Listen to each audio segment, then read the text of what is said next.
Hello, everyone. Welcome to the continuation of our conversation that it seems like a few of our lectures now will be going on online. Thank goodness for technology and that you are computer science students. So consider this as a very nice way of using some very good technologies that we have in our hands, Slack, teleconference, and of course, video recording for the lectures. This is the lecture for Thursday, March 12th. We are picking the conversation from where we left it on Tuesday on computer network security. A reminder that you also had to watch the last video for the last layer of computer network protocols, and there will be posted quizzes that will be graded on all videos that you will be watching. I'm not sure how long we will be doing online lectures, but for now I know that there will be this online lecture and another two after the week of spring break. I will be communicating with you regularly via email and Slack. I've opened the Slack channel at CS@CFC, and I will be sending you this information very soon on an email. So without further delay, let's talk about protocol insecurities, and the pun is intended. Of course, I know that insecurity doesn't mean lack of security. It means a little bit something else, but it's a fun way to call this. So we're going to be talking about protocol insecurities in this lecture, and specifically TCP/IP lack of security.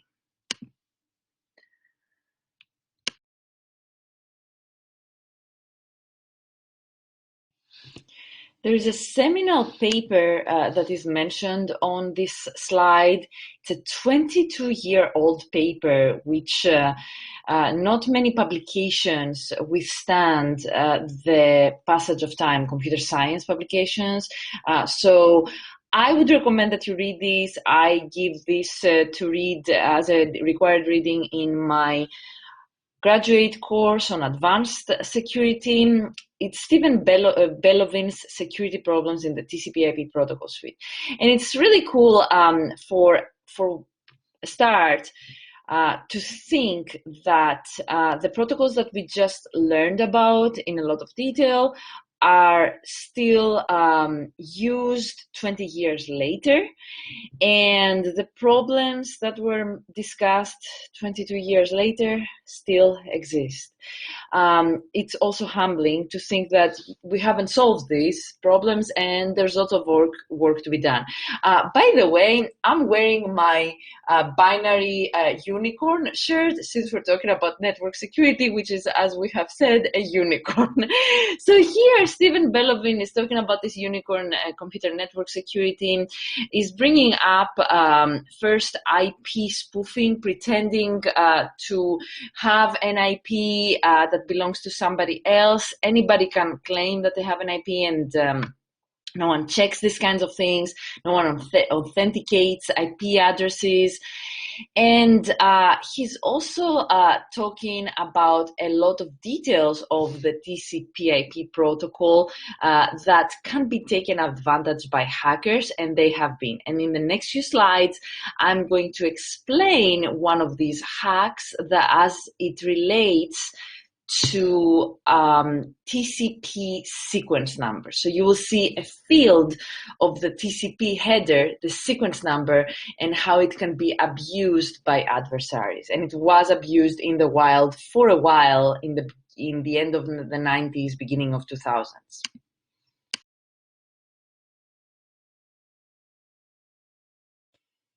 So here we have our classic example, a communication between endpoints A and B, Alice and Bob, that usually starts when that always starts when we're using TCP protocol with a three-way handshake. And we discussed that this three-way handshake involves very, very specific messages.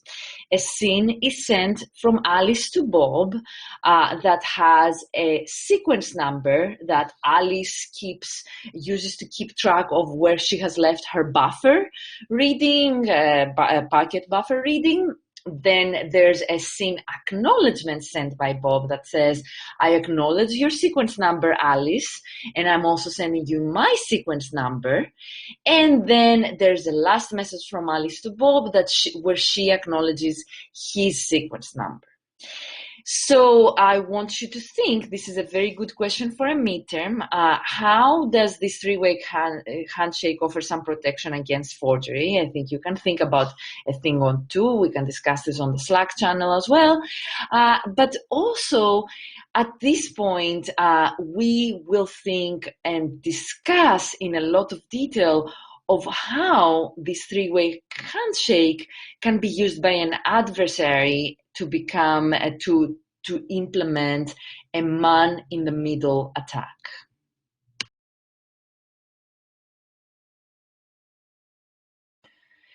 And now, here is a way of how Mr. Evil can mess up with poor Alice and Bob's communication. So, Mr. Evil is trying to pretend that he is Alice. So he's sending a scene message to Bob using Alice's IP address and a sequence number that he believes that it could be Alice's sequence number. However, the problem is that Bob, based on the TCP protocol, will reply to Alice's IP address, which Alice truly has, with a scene ACK, acknowledging Mr. Evil's sequence number and also sending Bob's sequence number. So that doesn't help very much the evilness of Mr. Evil over here, because he doesn't receive the information that he wants to establish a connection with Bob and pretend to be Alice. So in the next slide, I will show you a very smart trick on how Mr. Evil can get in the middle of the conversation between Alice and Bob.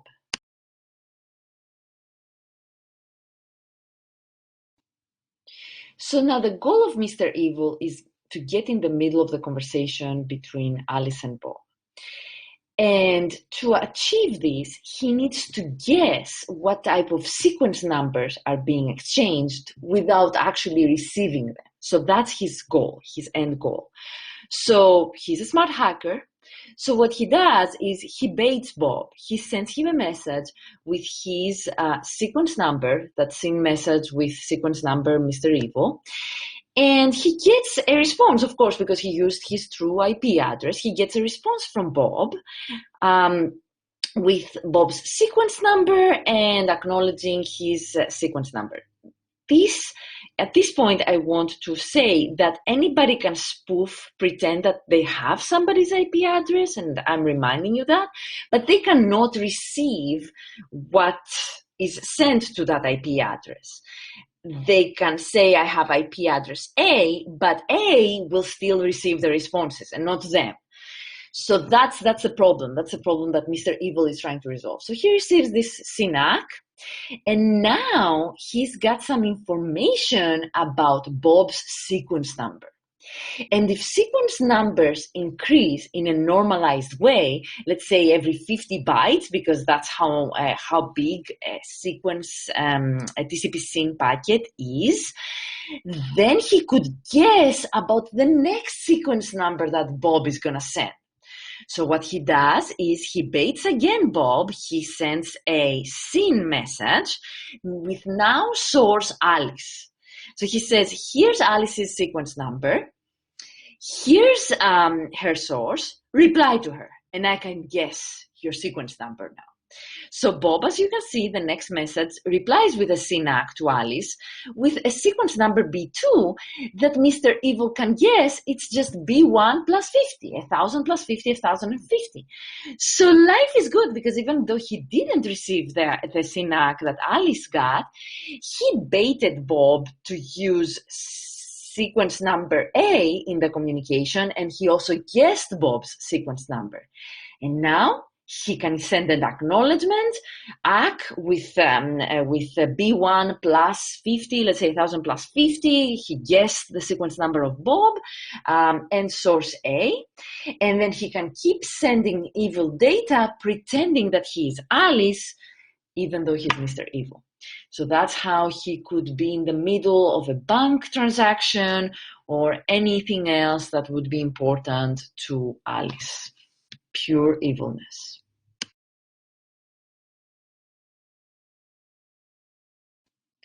With that super brilliant hack, just trying to hack sequence numbers, you can see now how deeply you need to understand the details of computer network protocols to find their weaknesses.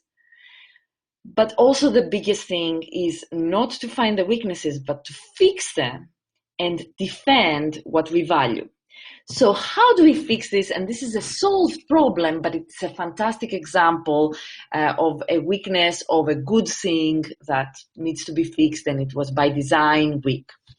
So we fix this by rapidly changing sequence numbers, but also randomizing them, like not increasing them in a normalized way.